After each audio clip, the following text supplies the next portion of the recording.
What is up, everybody? Welcome to another episode of the J&J Toy Giants YouTube channel, Toy Unboxing. I am your host, JD. We got a fun-filled, packed episode for you today. I'm going to go over a lot of stuff, a lot of toys, so let's start the show.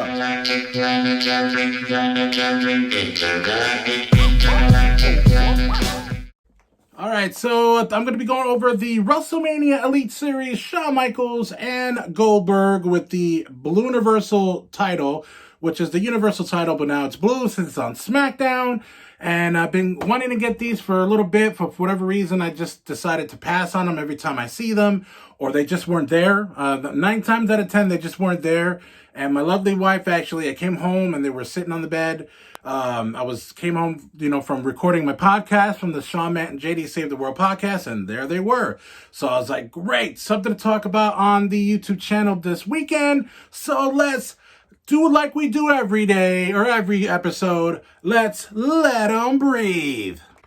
All right, so we're going to get into the first figure of the video, which is the Shawn Michaels WrestleMania Elite.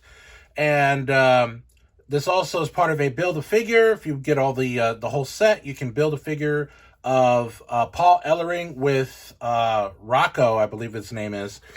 So this figure is depicting his gear that he wore in WrestleMania 9 against Tatanka, which some would say, and a lot of people would say, a lot of the wrestling critics, that was probably the best match of the night. Obviously there was let's go down the line here if I can remember what was on the card. Obviously there was Tatanka versus Shawn Michaels, which ended in a DQ, but Tatanka did not win the Intercontinental Championship that Shawn Michaels put on the line. Then there was Crush versus Doink. Yawn. There was Razor Ramon versus Bob Backlund.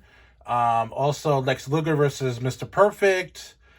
Giant Gonzalez versus The Undertaker, the Mega Maniacs against Money Incorporated, and then of course I think I'm missing one other one if I'm trying to remember.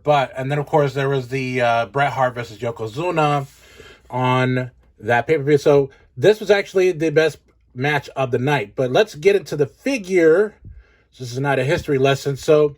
He comes right off the bat with his, I guess you could say, Shawn Michael-esque type gear.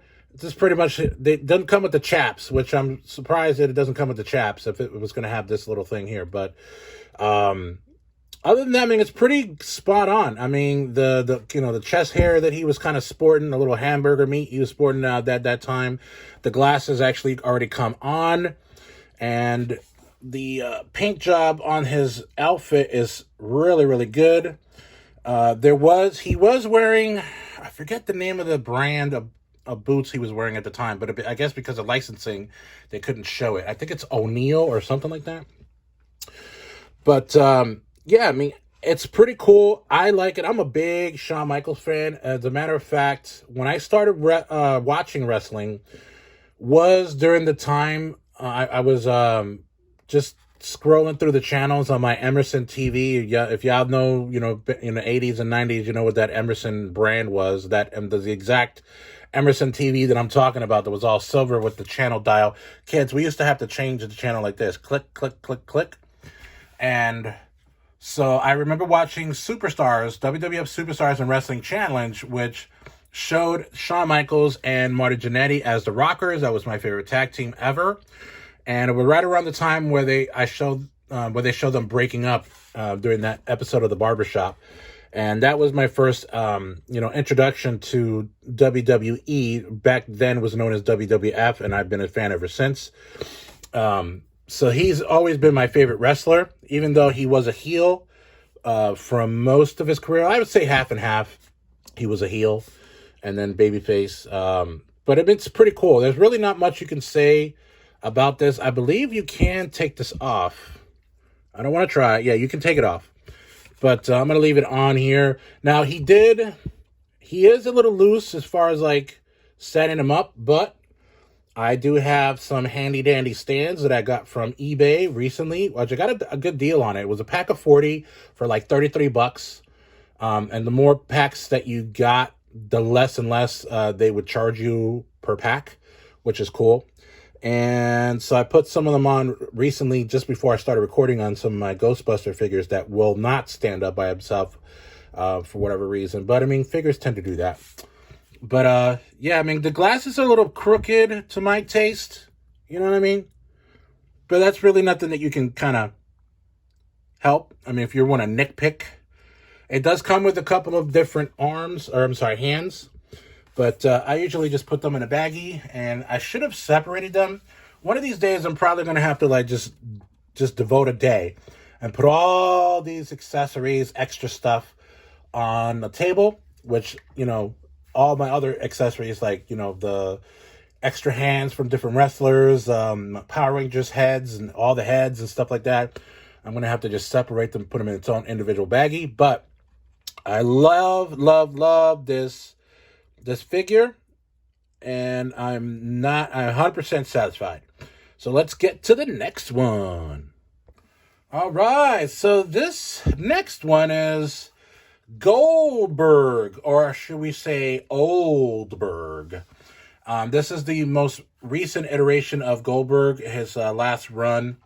I hope it's his last run, because after that Royal Rumble, take a shot, like the Major Brothers say.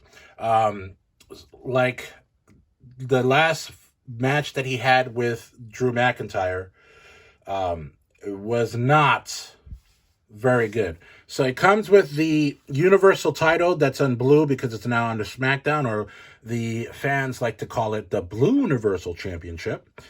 And so this actually is going to go on my Roman Reigns. I don't have the Roman Reigns that's depicting of him now, but since he's the champion, I got to put it on him.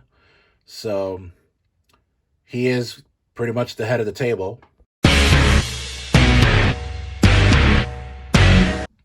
But let's get down to brass tacks. The head sculpt is He looks like he's pouting.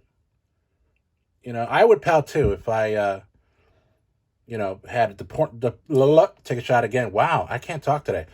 If I were to have the run of really bad matches in my last run on the company, but, you know, homeboy gets paid millions of dollars. I don't think he cares a lot. He got paid, he did his job, so that's all he's pretty much concerned. I mean, pretty much his kid's going to be already put to college, so he doesn't have to worry about that. But this figure is pretty spot on. His face sculpt, I would say I would give it a 3.5 stars out of a 5. The paint deco on his trunks, although he wore shorts the last time we saw him, but these are pretty much what he wore during his recent run. Not much to say. Now, I was one of those people that used to flip back and forth when the Monday Night Wars were happening, and he was one guy that I kind of thought, like, dude, if he ever went up against any WWE guy, like Stone Cold, obviously they were trying to, let's just call it what it is, okay? We all are not dummies. They envisioned him, they saw him, they're like, oh, he's going to be our Stone Cold Steve Austin minus the beer drinking and the profanities. Because he always wore black trunks, he had a goatee, he was bald. If somebody were not to really know or say, hey, I was watching wrestling, you got to watch this dude, he's freaking badass. And they're like, oh, what does he look like? Oh, he's bald, has a goatee, and wears black trunks. And if they were to scroll on to WCW, like, oh, this is the guy that my friend was talking about. So it was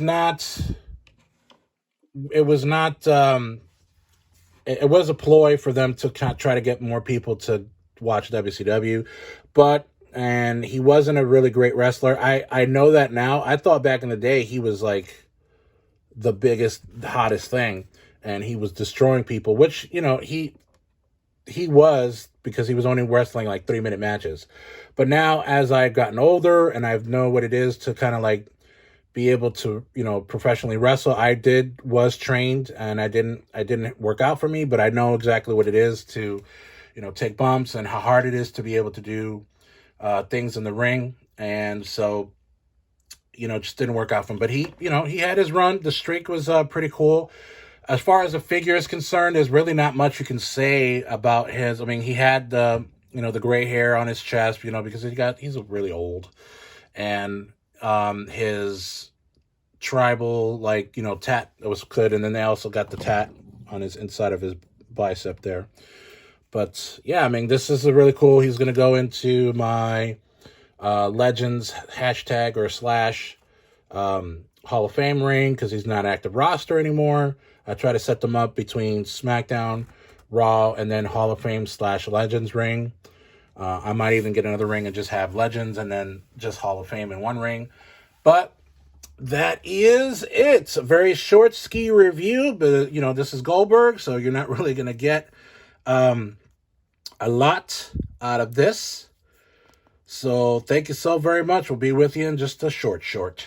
All right, so that does it again for this edition of the J&J Toy Giants Toy Unboxing. I am your host, JD, again. And of course, if you're watching this for the very first time, feel free to join us again. We got Funko Pops. We got regular action figures, all kinds of figures. Doesn't matter if it's wrestling, Star Wars, you name it. We do it all on this channel. Be sure to like and subscribe, and also comment on any of our social media accounts, on our video submissions on Twitter, Instagram, or Facebook. And also find us on TikTok. We are on TikTok. I try to make everybody laugh. Jaden tries to make everybody laugh. So check us out. Thank you so very much. And be safe. Keep on cruising.